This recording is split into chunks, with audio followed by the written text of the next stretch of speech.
Hey guys, Outdoor Enthusiast 88 here again, coming to you today from the workbench, and rightfully so because today we're reviewing the Magpul Armorer's Wrench. This is a fairly simple tool, but very, very useful. It's almost the multi-tool of armorer's wrenches you can buy for working on an AR build. Whether you're new to the AR market or you're just now getting into building, or maybe you've been building ARs for years, this is a must-have. So have a couple of goodies on the table here for today, guys. First off, we have the Stinger 15-inch Hawk free float handguard. Just put this on my AR build not too long ago. Awesome, affordable, and very easy to install free float handguard. Great upgrade to make on your rifle. Just use the Magpul Armorer's Wrench to go ahead and time the Yankee Hill machine phantom flash hider down perfectly. Worked out great there. And I also have my Canik TP9 SF Elite, rocking the Olight PL Mini Valkyrie. Awesome little chargeable weapons light, as well as my mod that I made to my 30-round Beretta magazine to allow it to run in the Beretta 92 series, as well as the Canik TP9 series. Go ahead and check that review out. I'll show you guys how to do that as well. And of course, I also did a review on the Stinger handguard. So let's go jump in kind of the features, talk kind of why I would choose a little bit more of a premium wrench over maybe like some of the cheaper options, like this like $20 one here. So you're looking at about 11.7 inches long by 0.35 inches thick, about 1.1 pounds, not too bad. The best price I've seen currently is about 58 bucks. So I mean, it's not cheap by any means, but it's also a much higher quality piece than you might see out of one of these cheaper standard like $20 armorer's wrenches. A lot of these are made in China.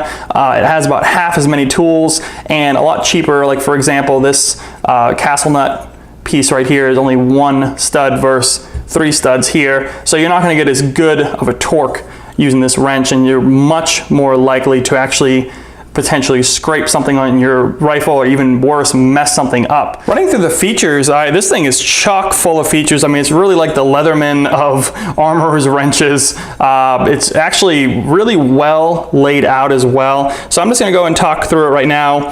You do have a USGI barrel nut wrench right there. I don't have one of those on me. I've actually since kind of moved to free float, which is good because it has a standard free float barrel nut wrench right there. It also has a 1/2-inch torque right there, torque slot. For example, here's a 1/2-inch piece right here.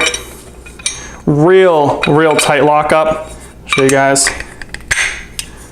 Real nice lockup, which is interesting because you go ahead and test this cheaper one here where there is a slot here. Much looser for a 1/2 inch. Much looser. You see that there. Real nice tight tolerances there. Moving on, you do have 2 armorer's hammers right here and here, which is good for pins, for punches. Real light work, but it's nice to have a flat part there. We actually can make contact with any kind of pins or punches to help out with your build, especially when you're working on the lower. You also have a rifle buffer tube wrench. That is actually right here. That is something that's on certain rifles. I haven't seen it in a long time, but it's on the back of the buffer tube. And just to kind of give you guys an idea, when you're looking for that, it's actually on the back of the buffer tube down here. Like I said, I haven't worked on those before, but that is where that is. So that is on there, which is good.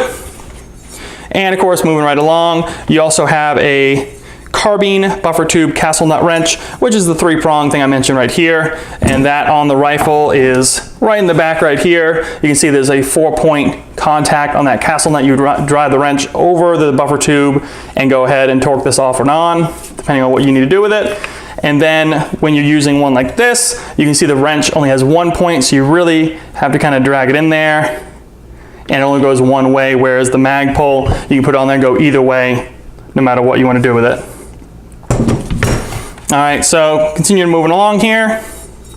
You also have a 3/4 inch right here. This wrench right here is designed for most flash hiders, and this is the exact one I used right here on this Yankee Hill machine. Go ahead, slide it over.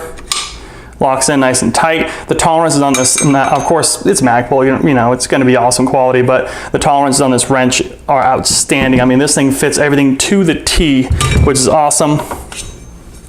And of course, 2 more things left here. They also have a torque spec on the back here. You guys can see that. Talking about the torque for the barrel nut, castle nut, and flash hider. Your foot-pounds right there. Good to know right there, Magpul, made in USA.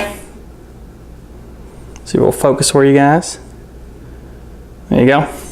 And last but not least, when you're done with your AR build, you're tired, you want a nice beverage, bottle opener right here. Go ahead, use that. Prop in your favorite beverage of choice. So wrapping this up, one thing to note is if you are working on your AR, make sure you go ahead and put the upper in a vise block or your lower in a vise block. They make them for both. It's really something that's better safe than sorry. You don't have to hold your rifle on one hand and try to balance the tool in the other hand like this armorer's wrench. It's just not worth it. Put it in a block.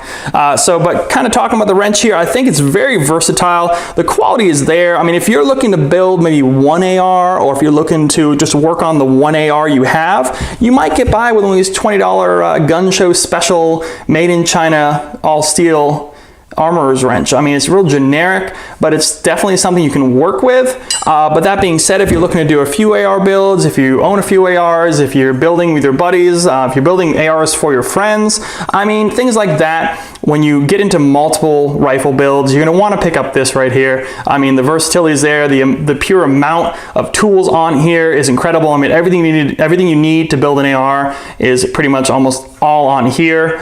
So I think it is an excellent value for what it is. So, well, hey, thanks for watching, guys. Subscribe to the channel. Head on over to Instagram. I post a bunch of cool photos from products all the time. Go ahead and follow me on there, Outdoor Enthusiast 88. Let me know if you have any questions below, and I'll see you in the next review.